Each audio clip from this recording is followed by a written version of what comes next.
The year is 2025. The dream of a sustainable future feels closer than ever, yet the shadow of our carbon past looms large. For decades, the concept of capturing carbon dioxide from the air was relegated to the pages of science fiction. But today, it's no longer a fantasy. It's a rapidly evolving reality, a critical tool in our global climate toolkit, and potentially our lifeline. The journey to harness this technology has been long and complex, filled with breakthroughs and setbacks.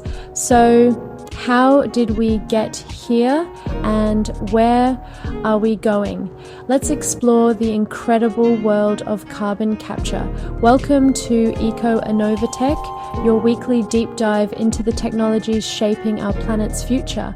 I'm your host, and in this special extended episode, number 333, we are dedicating our entire show to one of the most debated and dynamic fields in climate science: carbon capture, utilization, and storage, or CCUS.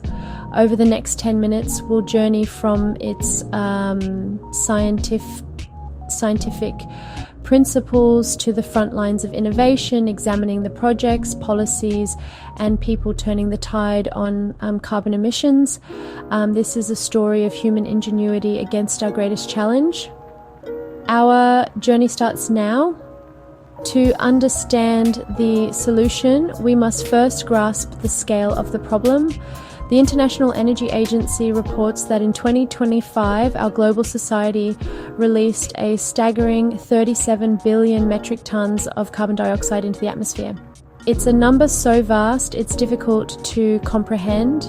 Imagine a blanket getting thicker and thicker, trapping heat and destabilizing our climate. This isn't a new problem. Its roots stretch back to the Industrial Revolution. For over a century, we built our world on the energy of fossil fuels, unknowingly running up a massive carbon debt. Now the bill is due. The idea of capturing carbon isn't new either. It was first proposed in the 1970s. But for a long time, it was seen as too expensive, too complex.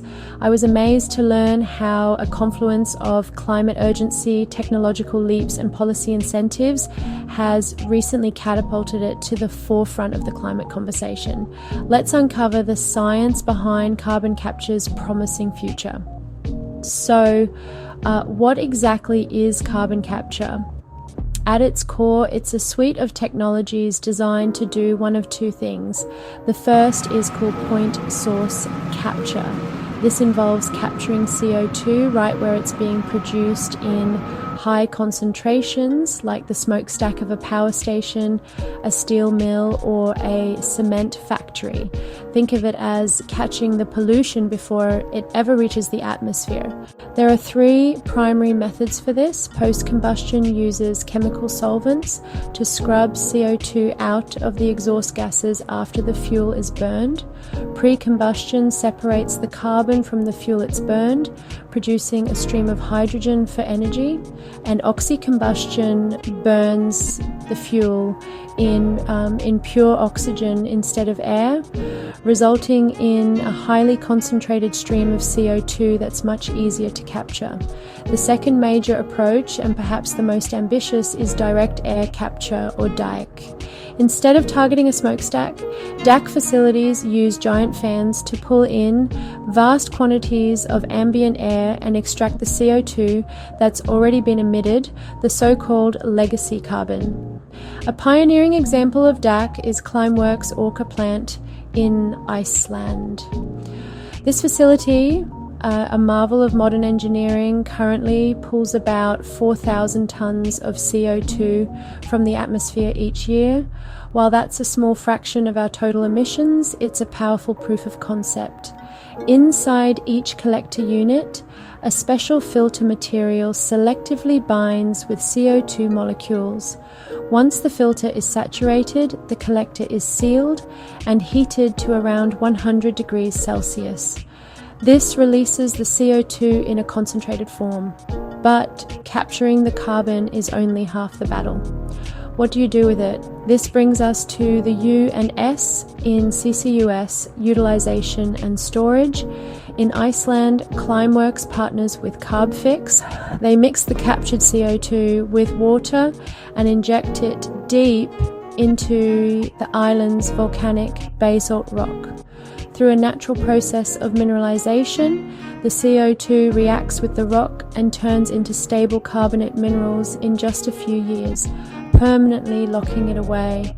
Other storage methods involve injecting it into deep saline aquifers or depleted oil and gas reservoirs, monitored carefully to ensure it stays put for millennia. The utilization part of CCUS is equally fascinating. Captured CO2 can be used as a raw material to create valuable products, including carbon-neutral fuels, building materials, and even fizzy drinks. This creates a circular carbon economy. The impact of these technologies is most profound in so-called hard-to-abate industries. Take steel production. While green hydrogen is emerging as a revolutionary way to produce steel, cutting emissions by up to 95% according to 2025 reports. Another pathway, blue hydrogen, involves producing hydrogen from natural gas and capturing the resulting CO2. This science truly excites me because it provides a decarbonization pathway for existing infrastructure. But perhaps the most critical application is in cement manufacturing. The chemical process of making cement, called calcination, releases huge amounts of CO2 regardless of the fuel source. It accounts for about 8% of global emissions. For this sector, carbon capture isn't just an option, it's essential. Projects like the Brevik CCS in Norway are leading the way, aiming to capture 400,000 tons of CO2 annually from a single cement plant. It's a true game changer. The pace of innovation in this field is breathtaking. Researchers are relentlessly driving down costs and improving efficiency. One of the top breakthroughs is the application of artificial intelligence. An MIT study from 2025 demonstrated that AI algorithms can optimize the complex variables of a capture plant in real time, boosting efficiency by as much as 15% and predicting maintenance needs before they arise. Another major frontier is in the capture materials themselves. Traditional amine solvents require a lot of energy to be regenerated. Now, scientists are developing advanced water-lean solvents and solid sorbents like metal organic frameworks or MOFs, which are like microscopic sponges designed to trap CO2 with far less energy. We're also seeing process innovations like calcium looping, which is particularly elegant for cement and steel plants. It uses common limestone to capture CO2. The material is then heated in a second reactor to release a pure stream of CO2 for storage, regenerating the limestone to be used again in a continuous, efficient loop. Technology alone isn't enough. Economics and policy are the engines that drive large-scale deployment. A key development is the rise of a high-integrity, voluntary carbon market. Companies are now purchasing carbon removal credits to offset their own emissions.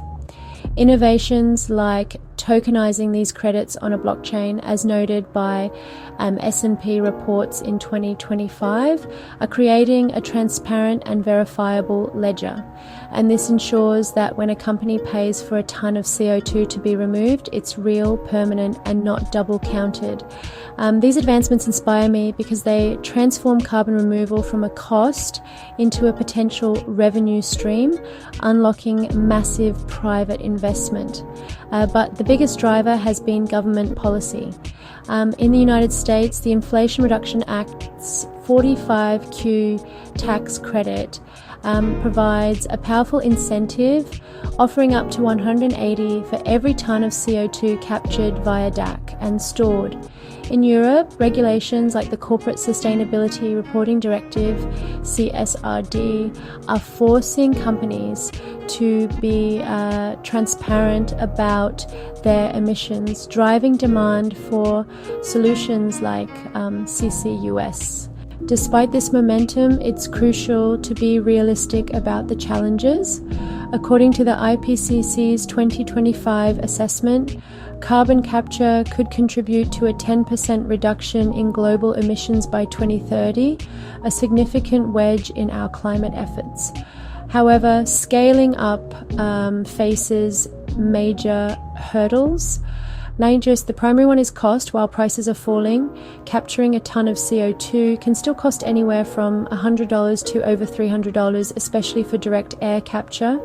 The process is also energy intensive. This energy penalty means a power plant with carbon capture must generate more power to produce the same net output, a factor that must be managed carefully, ideally by powering the capture process with clean energy. There's also the public debate around moral hazard, the concern that CCUS could be used to justify the continued use of fossil fuels. It's a valid concern. Experts stress that carbon capture must be a tool to clean up essential industries and remove past emissions, not a license to pollute. I remain optimistic because the sheer force of policy and innovation is pushing the technology down the cost curve, much like we saw with solar and wind power. So, where does this leave us? Carbon capture is not a silver bullet. It will not solve the climate crisis on its own.